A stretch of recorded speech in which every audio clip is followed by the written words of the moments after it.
사랑하는 주님 감사합니다. 오늘도 그리스도 안에서 새로운 삶을 살아갈 수 있도록 인도하여 주시고 말씀을 통하여서 내가 누구이며 또 내가 어디에 속한 자이며 어떻게 살아가야 될지 무엇을 바라보며 소망하며 살아가야 될지 주님 말씀을 통하여서 우리의 눈을 열어주시고 또 하나님께 은혜 받을 수 있도록 역사하여 주시니 감사합니다. 주님 마음을 열며 주님 앞에 나아갈 때 주님 오늘도 주님 안에 영혼이 소성되게 도와주시고 살아나게 도와주시며 주님을 따르는 기쁨과 즐거움과 행복과 만족을 누릴 수 있도록 주님 은혜 베풀어 주시옵소서. 주님께 더 가까이 나아가며 주님을 더 사랑하는 은혜가 있도록 역사하여 주시옵소서. 주의 나라를 더 분명히 보는 우리의 시선과 시각이 될 수 있도록 도와주시옵소서. 감사드리며 예수님의 이름으로 기도드리옵나이다. 아멘. 찬송가 341장 함께 찬송하겠습니다.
예수께서 따로 기도하실 때 제자들이 주와 함께 있더니 물어 이르시되 무리가 나를 누구라고 하느냐? 세례 요한이라 하고 더러는 엘리야라 더러는 옛 선지자 중에 한 사람이 살아났다 하나이다. 너희는 나를 누구라 하느냐? 베드로가 대답하여 이르되 하나님의 그리스도시니이다 하니 경고하사 이 말을 아무에게도 이르지 말라 명하시고 이르시되 인자가 많은 고난을 받고 장로들과 대제사장들과 서기관들에게 버림받아 죽임을 당하고 제3일에 살아나야 하리라. 아무든지 나를 따라오려거든 자기를 부인하고 날마다 제 십자가를 지고 나를 따를 것이니라. 누구든지 제 목숨을 구원하고자 하면 잃을 것이요 누구든지 나를 위하여 제 목숨을 잃으면 구원하리라. 사람이 만일 온 천하를 얻고도 자기를 잃든지 빼앗기든지 하면 무엇이 유익하리요? 누구든지 나와 내 말을 부끄러워하면 인자도 자기와 아버지와 거룩한 천사들의 영광으로 올 때 그 사람을 부끄러워하리라. 내가 참으로 너희에게 이르노니 여기 서 있는 사람 중에 죽기 전에 하나님의 나라를 볼 자들도 있느니라. 오늘은 예수 그리스도의 제자의 자격과 또 그 제자가 누리는 영광에 대해서 주님의 음성을 듣고자 합니다. 먼저 오늘 본문의 제자의 자격을 두 가지로 이야기를 합니다. 첫 번째는 예수님을 그리스도라고 고백하는 자입니다. 18절부터 21절까지가 그것을 우리에게 말해줍니다. 먼저 예수님은 무리들에게 물어보십니다. 사람들이 나를 누구라고 하느냐? 그러자 세례 요한 엘리야, 옛 선지자 중에 한 사람이라고 제자들이 들은 것에 대해서 말해줍니다. 예수님이 누구인지 제대로 고백해야 제자입니다. 예수님이 누구인지 아는 사람은 예수님을 따르고 섬기게 됩니다. 예수님을 따르고 섬기는 것이야말로 구원의 길이며 그 첫걸음은 바로 신앙의 고백입니다. 신앙의 고백을 제대로 하는 사람이 제자입니다. 사람들이 왜 예수님을 제대로 따라가지 못하며 제대로 섬기지 못할까요? 신앙 고백에 문제가 있기 때문입니다. 정말 마음으로부터 그분을 믿고 그것을 시인하는가라고 하는 게 중요하죠. 우리가 잘 아는 로마서 10장 9절과 10절 말씀에 무엇이라고 합니까? 내가 만일 내 입으로 예수를 주라 시인하며 하나님께서 그를 죽은 자 가운데서 다시 살리신 것을 내 마음에 믿으면 구원을 받으리니 사람이 마음으로 믿어 의에 이르고 입으로 시인하여 구원에 이르느니라. 마음으로 믿고 또 믿어지는 것이죠. 그리고 입으로 시인하는 것입니다. 입으로 시인한다는 말은 제가 주일날도 말씀을 드렸지만 사람들 앞에서 고백하고 시인하는 것입니다. 자신이 그리스도인이라는 것을 또 예수님을 주로 고백하고 따른다라는 것을 부끄러워하지 않고 시인하는 것입니다. 드러내는 것입니다. 베드로는 여기에 대해서 제대로 제자들을 대표해서 신앙을 고백을 하고 있죠. 20절에 보면 하나님의 그리스도니이다. 예수님이 바로 그리스도, 하나님이시며 주님이시고 그분이 바로 그리스도라는 그 고백이죠. 그러자 주님께서는 뭐라고 경고하십니까? 21절에 아무에게도 이르지 말라. 왜 주님이 누구에게는 가서 전파라고 하고 누구에게는 알리지 말라고 합니까? 알리지 말라고 하는 데에는 그 이유가 있는 것입니다. 특별히 유대인들에게 그런 것이죠. 유대인들은 그리스도에 대해서 잘못된 환상을 가지고 있었습니다. 지상에 유토피아를 건설하려고 하는 것이죠. 그들은 자신의 죄에 대해서는 간과하고 있습니다. 그저 예수님이 메시아가 대단한 능력으로 자신들이 원하는 대단한 기적을 일으켜주기를 바라는 것입니다. 그러나 주님은 뭐라고 말씀합니까? 악하고 음란한 세대가 표적을 구하나. 악하고 음란한 세대가 누구입니까? 바로 이 세대고 유대인들, 대표적으로 유대인들을 말하는 것입니다. 그러나 주님은 뭐라고 말씀합니까? 요나의 표적 외에는 보일 표적이 없다. 요나의 표적은 사람들이 기대하는 표적이 아닙니다. 요나의 표적은 무엇입니까? 요나가 물고기 뱃속에 3일 동안 들어갔다가 다시 살아나는 것이죠. 즉 예수님의 십자가와 3일 만에 부활을 말하는 것입니다. 이것은 사람들이 원하는 기적이 아닙니다. 그러나 잘 생각을 해보십시오. 정말 하나님의 나라가 임하려면 죄의 문제가 해결되지 않고는 불가능합니다. 하나님과 우리 사이의 관계가 회복되어야 하나님의 나라가 임하는 것입니다. 그러므로 예수님의 십자가와 부활이야말로 진정한 기적입니다. 진정한 표적이고 우리의 소망이 되는 것입니다. 바로 예수님을 그리스도라고 고백하는 자, 이것이 바로 제자의 자격인 것입니다. 또 두 번째로 제자의 자격은 무엇입니까? 고백에서만 그치는 것이 아닙니다. 그것이 정말 마음으로부터 믿어지는 고백이요. 사람들 앞에서 시인을 한다면 여러분 그 사람은 어떻게 살아갈까요? 두 번째 자격은 바로 자기 부인과 자기 십자가를 지는 삶입니다. 그것이 23절부터 26절에서 말씀하고 있는 것입니다. 베드로가 신앙의 고백을 제자들을 대표해서 바르게 고백하자 곧바로 주님께서는 22절에 자신의 죽음을 또 부활을 말씀합니다. 22절 이렇게 말씀하시죠. 인자가 많은 고난을 받고 장로들과 대제사장들과 서기관들에게 버림받아 죽임을 당하고 제3일에 살아나야 하리라. 신앙의 고백이라는 것이 무엇입니까? 예수님이 어떤 분이고 예수님이 무슨 일을 하시려고 하는가? 왜 오셨는가? 이것을 알고 고백하는 것이죠. 그러므로 그 신앙 고백은 예수님의 십자가와 부활을 제대로 고백했다면 예수님은 바로 죽음과 부활을 말씀하는 것입니다. 그러나 예수님이 우리를 구원하시기 위해서 예수님이 십자가를 지시고 부활하신 것은 분명하지만 십자가를 지는 삶은 우리만 사는 것이 아니라 예수님만 사는 것이 아니라 우리 또한 그렇게 살아야 하는 것입니다. 물론 예수님이 십자가를 지는 것과 우리가 십자가를 지는 것은 다릅니다. 예수님의 십자가는 우리의 구원을 위한 것이지만 우리의 십자가가 우리를 위한 죄사함이 되지 않는 것이죠. 그러나 우리의 구원이 완성을 위해서는 우리 또한 십자가를 져야 하는 것입니다. 23절 말씀을 보십시오. 또 무리에게 이르시되 아무든지 나를 따라오려거든 자기를 부인하고 날마다 제 십자가를 지고 나를 따를 것이니라. 예수님을 따르는 제자들도 똑같습니다. 예수님은 범죄한 첫 번째 아담 대신에 둘째 아담으로 첫 번째 아담이 범한 그 죄를 돌이키기 위해서 해결하기 위해서 오셨습니다. 주님은 자신의 죽음으로 자신의 십자가로 우리에게 구원의 길을 구원의 문을 열어주셨습니다.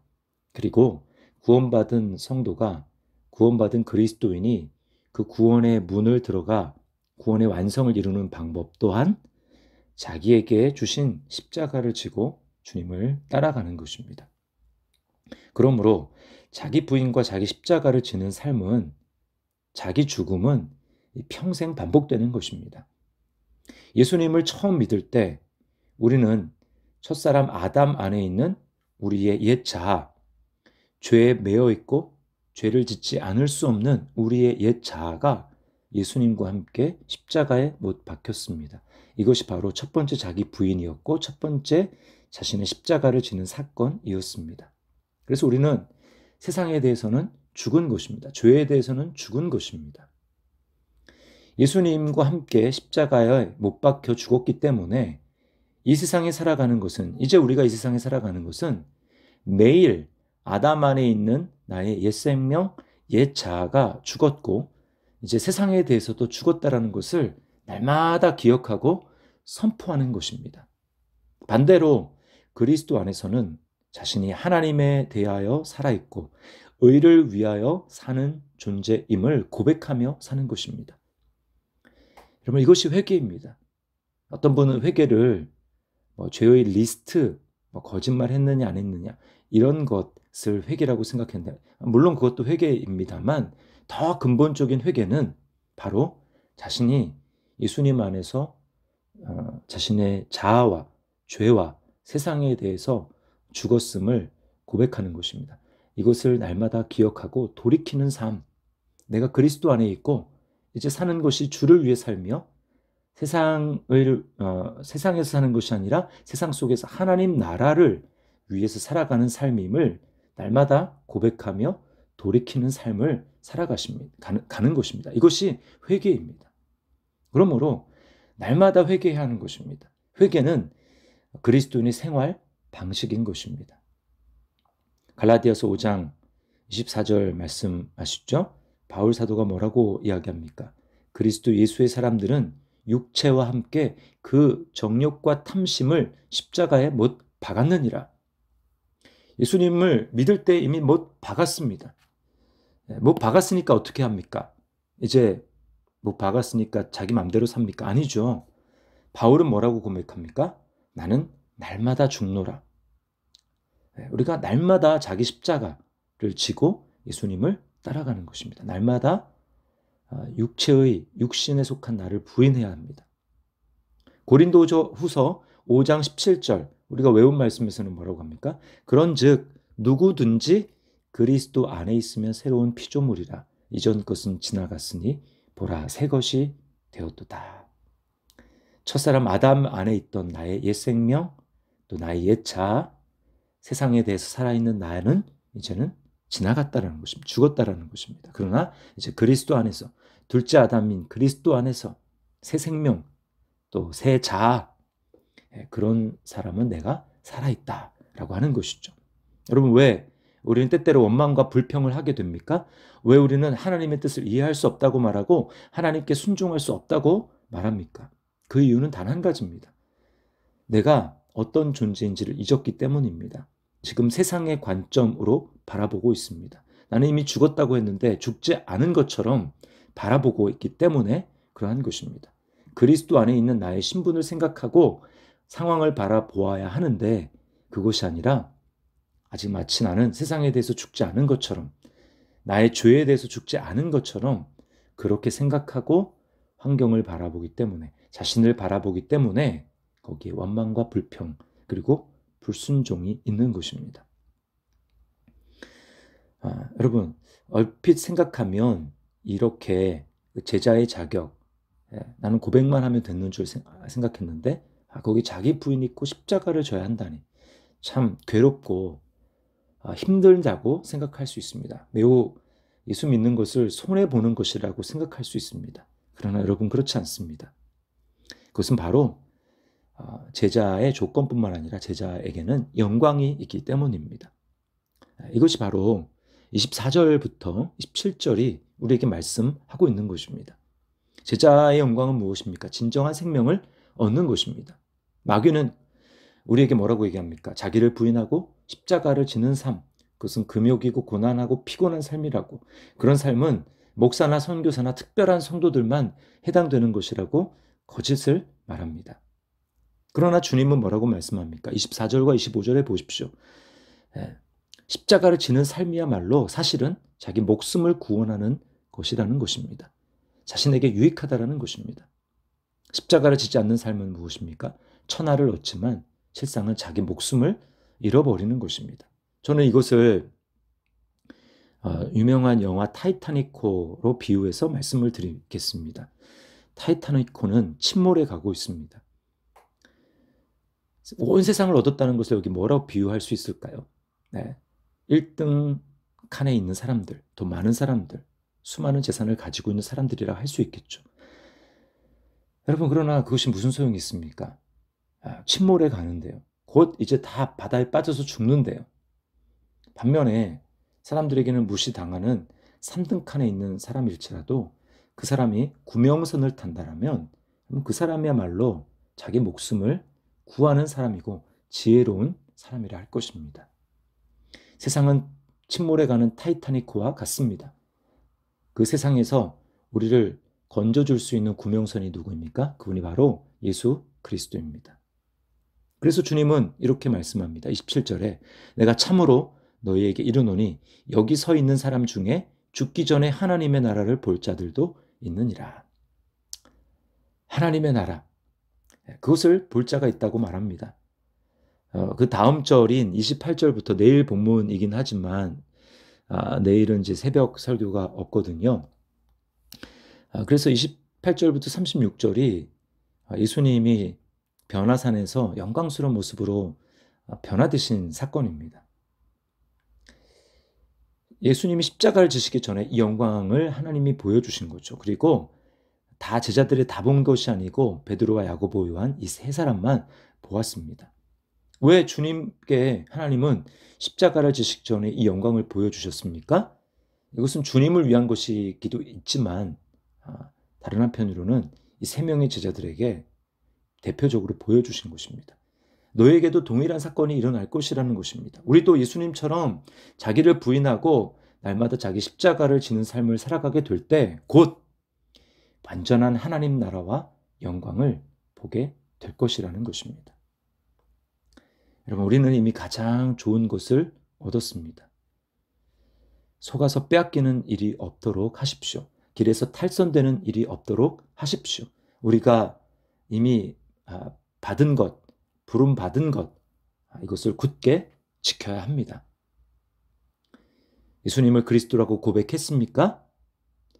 또 예수님을 고백했다면 자기 부인과 자기 십자가를 지는 삶을 살기로 결단하고 그렇게 살아가시겠습니까? 또 그런 삶을 살고 있습니까? 그렇다면 우리는 소망할 수 있습니다. 우리는 영광을 보게 될 것입니다. 오늘 이 말씀을 기억하고 소망 가운데 힘들지만 이 소망이 있기 때문에 세상을 넉넉히 인내하며 승리하며 사는 참 믿음의 그리스도인 저와 여러분이 될 수 있기를 바랍니다. 기도하겠습니다. 사랑하는 주님 감사합니다. 오늘 말씀을 통하여서 어떤 사람이 제자이고 제자가 되려면 고백할 뿐만 아니라 또한 자기를 부인하고 십자가를 지는 날마다 돌이키고 회개하는 삶을 살아가며 그런 사람들은 하나님 나라의 영광을 기대하고 소망하고 바라볼 수 있다고 주님 말씀해 주셨습니다. 주님, 세상에는 소망이 없습니다. 잠깐 있다 없어지는 세상입니다. 거기에 속지 않도록 인도하여 주시고 이미 가장 좋은 것을 얻은 우리 주님, 날마다 내가 어떠한 사람인지를 기억하며 그 영광을 향하여 한 걸음 한 걸음 나아갈 수 있도록 인도하여 주시옵소서. 코로나 상황 가운데 주님, 세상에 참된 위로와 소망을 전하며 예수님을 알려줄 수 있는 우리가 될 수 있도록 주님 축복하여 주시고, 그래서 어려운 일이 있지만 환경에 정말 풀리지 않는 문제들도 많이 있지만 이미 얻은 생명 기뻐하고 즐거워하고 감사할 수 있도록 도와주시옵소서. 감사드리며 예수님의 이름으로 기도드리옵나이다. 아멘. 하늘에 계신 우리 아버지여, 이름이 거룩히 여김을 받으시오며 나라의 마옵시며 뜻이 하늘에서 이룬 것 같이 땅에서도 이루어지이다.